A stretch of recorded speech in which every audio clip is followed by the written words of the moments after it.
Hello friends, welcome to my channel. Hope is good. I hope कि आप सब लोग बहुत बढ़िया होंगे और अच्छे से अपनी तैयारी भी कर रहे होंगे। तो फ्रेंड्स, मैं आज जो ये वीडियो लेके आया हूँ वो सुप्रीम कोर्ट के जो कोर्ट असिस्टेंट का जो एग्ज़ाम होने वाला है उसके रिगार्डिंग लेके आया हूँ। बहुत सारे सवाल हैं जो लोग अपने अपनी तरीके से प्रिडिक्ट कर रहे हैं चीज़ों के बारे में।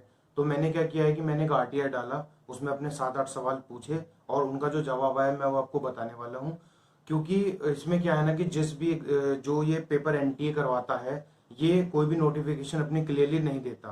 और रिजल्ट्स आने के बाद जब चीज़ें पता लगती हैं, रिजल्ट्स में एम्बिग्यूटी होती है, डिस्क्रिपेंसीज होती हैं, तो फिर कोर्ट कचहरी के चक्कर काटने पड़ते हैं। जैसे कि आप लोगों ने सबने इलाहाबाद हाई कोर्ट के एआरओ और के टाइपिंग में देखा होगा, इतनी सारी चीज़ें क्लियरली नहीं थी। तो अगर हमें भी पता होता तो like we would have been selected for that exam.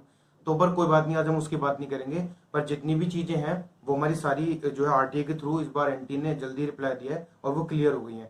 और एक सवाल और है जो लोगों के दिमाग में है कि डिस्क्रिप्टिव राइटिंग ये ऑन द सेम डे होगा या फिर उसी दिन हो जाएगा। तो ये भी आरटीआई में उन्होंने रिप्लाई दे दिया है। तो फिर इस वीडियो के बाद आपको कोई और वीडियो देखनी नहीं पड़ेगी। तो आप मेरे साथ बने रहिए, देखिए। सो गाइज, यहाँ मैं आपको आज दिखाता हूँ कि मैंने जो है जो भी रिक्वेस्ट अपील डाली थी एनटीए को वो क्या थी। देख सकते हैं हम यहाँ पे public authority national testing agency through me Gaurav Singh, और मेरा ये जो है मतलब स्टेटस है सब उत्तर प्रदेश वगैरह। मैं भी उत्तर प्रदेश से बिलोंग करता हूँ।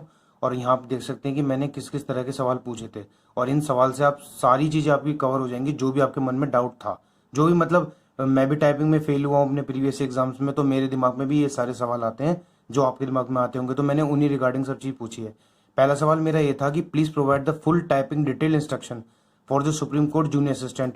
जैसे कि जो, क्योंकि इन्होंने सिर्फ ये दे दिया है कि 10 मिनट में आपको टाइपिंग करनी है और 35 की नेट स्पीड निकालनी है। फिर दूसरा ये था कि the typing software will be same as provided in the typing test in Allahabad high court ARO exam. मतलब कि जो टेस्टिंग एजेंसी है वो एनटीए है, और जो कंडक्टिंग एग्जाम एजेंसी है। तो हो सकता है कि ये लोग पुराने वाला ही सॉफ्टवेयर यूज करें जो इन्होंने एआरओ आर के एग्जाम में लिया था। ऐसा हो सकता है क्या? तो ये सवाल था। एक मेरा हाइपोथेटिकल क्वेश्चन था कि अगर कोई भी student, if a student submit 200 word less than the provide text, जो भी ये प्रोवाइड देंगे हमें, उससे मान लीजिए कि हम लगभग 200 वर्ड अगर हम लोग 5 मिनट के अंदर लिख देते हैं विद एन एक्यूरेसी ऑफ 97% और हायर, तो ही विल बी क्वालिफाइड और नॉट। तो ये सवाल मेरे दिमाग में इसलिए आता है क्योंकि अभी इलाहाबाद हाई कोर्ट में क्या हुआ, जहां पर 25 की स्पीड मांगी थी, तो कुछ बच्चों ने प्री सबमिशन कर दिया उसका और उनकी स्पीड ज्यादा आ गई, ऑब्वियस सी बात है। तो जबकि प्री सबमिशन के लिए दिया नहीं था, तो मैंने यहाँ पर इनसे सेम सवाल पूछ लिया है कि अगर हम कम टेक्स्ट को जल्दी सबमिट कर दे तो और हमारी स्पीड भी ज्यादा आ जाए। जैसे कि ये लिखा है कि इफ ही और she do then they can attain a speed of 200/40 40 WPM and accuracy of 97%। तो क्या वो सिलेक्ट होंगे कि नहीं होंगे? तो एक तो ये बहुत इंपॉर्टेंट सवाल था जो है मतलब टाइपिंग टेस्ट के लिए। और एक सवाल ये था कि can a student pre submit the typing test in prior to 10 minute. मतलब अगर हमको 10 मिनट दिए हैं तो क्या हम 10 मिनट से पहले सबमिट कर सकते हैं? एक ये सवाल था मेरा। फिर नेक्स्ट था what will be the total number of words given on the screen in a typing test. मतलब जो कि अब एग्जाम होने वाला है उसमें टोटल नंबर ऑफ वर्ड्स कितने दिए जाएंगे हमको, ताकि हमें एक जनरल आइडिया हो जाए, उसी तरीके से हम अपनी प्रिपरेशन करें। और सिक्स्थ ये था कि is there any relaxation for the SC student in the error percentage. मतलब कि कुछ एग्जाम में ऐसा देखा जाता है कि एरर परसेंटेज के लिए एससी एसटी स्टूडेंट्स को छूट दी जाती है। तो मैंने वो भी इनसे एक सवाल कर लिया, जिस तरह की सीएचएसएल के एग्जाम में होता है कि वहाँ 5% यूआर ओबीसी को दिया जाता है और 7% का एससी एसटी को।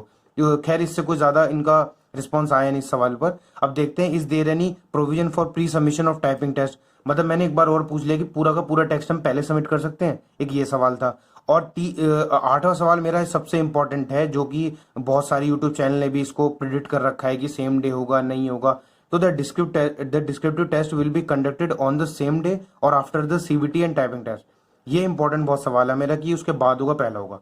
ठीक है, ये जो मैंने जो मेरी आरटीआई थी ये मैंने 20 तारीख को डाली थी। इनका जो रिप्लाई मुझे जो है कल ही आ गया था, बहुत ही जल्दी। तो मैं आपको दिखाता हूँ यहाँ पर, ये इनका रिस्पॉन्स है, आप देख सकते हैं, मैच कर सकते हैं, यही सेम।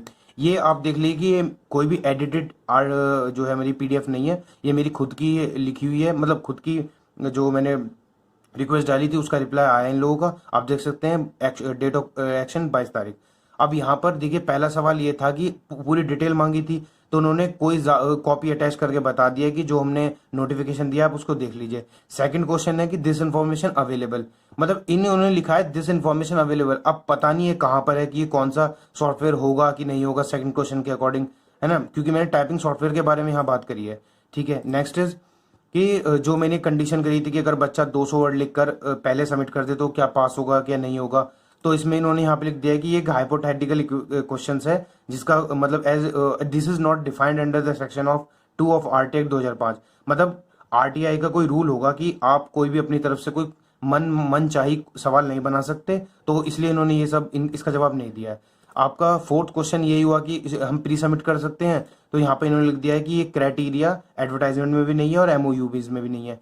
फिर जो हमारा है 900 वर्ड्स इन 10 मिनट, मतलब कि हमारे जो टोटल नंबर ऑफ वर्ड्स जो स्क्रीन पे दिखाई देंगे फिफ्थ क्वेश्चन के अकॉर्डिंग वो लगभग 900 वर्ड्स आएंगे, वो सॉरी 900 वर्ड्स आएंगे। तो आप देख सकते हैं यहाँ पे इन्होंने बता दिया कि टेक्स्ट बहुत लंबा आएगा, हमें 10 मिनट में अपनी अचीव करनी है अपनी स्पीड और एक्यूरेसी भी। और यहाँ पे देखिए 6 क्वेश्चन में इन्होंने बता दिया कि कोई रिलैक्सेशन नहीं है इससे स्टूडेंट्स को। और उसके बाद 7 क्वेश्चन हमारा यही था कि जो है प्री सबमिशन कर सकते हैं हम लोग, तो उन्होंने इसके बारे में भी यही बोल दिया कि ये जो इन्फॉर्मेशन है अवेलेबल नहीं है। और यहाँ हमारा 8वां सवाल है जो कि बहुत इंपॉर्टेंट है कि हमारा जो डिस्क्रिप्टिव टेस्ट होगा will be conducted on later date, मतलब कि वो हमारा सीबीटी यानी सीबीटी 1 और उस दिन जो हमारा टाइपिंग टेस्ट उसके बाद होगा, यानी कि डिस्क्रिप्टिव टेस्ट जो है हमारा लगभग सीबीटी 1 होने के बाद लिया जाएगा, लगभग 1 महीने बाद, या जो भी ये लोग अपना डेट डिसाइड करते हैं उस हिसाब से जो भी बच्चे क्वालिफाई करेंगे वही डिस्क्रिप्टिव के लिए कॉल किए जाएंगे। तो गाइज यहाँ पर आपका आज जो है सारे डाउट्स क्लियर हो गए होंगे, और आपके लिए जो है ना कमेंट सेक्शन ओपन है। अगर और भी कोई डाउट आता है आपके दिमाग में आता है टाइपिंग टेस्ट को लेके या फिर किसी और चीज को लेके इस एग्जाम के रिगार्डिंग, या फिर वो किस तरीके से तैयारी करनी हुई या फिर और भी चीजें हैं, तो मैं आपको बताऊंगा। मैं अपना टाइपिंग एक्सपीरियंस भी आप लोगों के साथ शेयर करूंगा। मेरे जो इलाहाबाद हाई कोर्ट के जो टाइपिंग टेस्ट में जो which was conducted by NTA obviously, तो उसमें जो है मेरा 47.8 मार्क्स आया, हालांकि मैं उसमें सेलेक्ट नहीं हो पाया, वो एक अलग अफेयर था।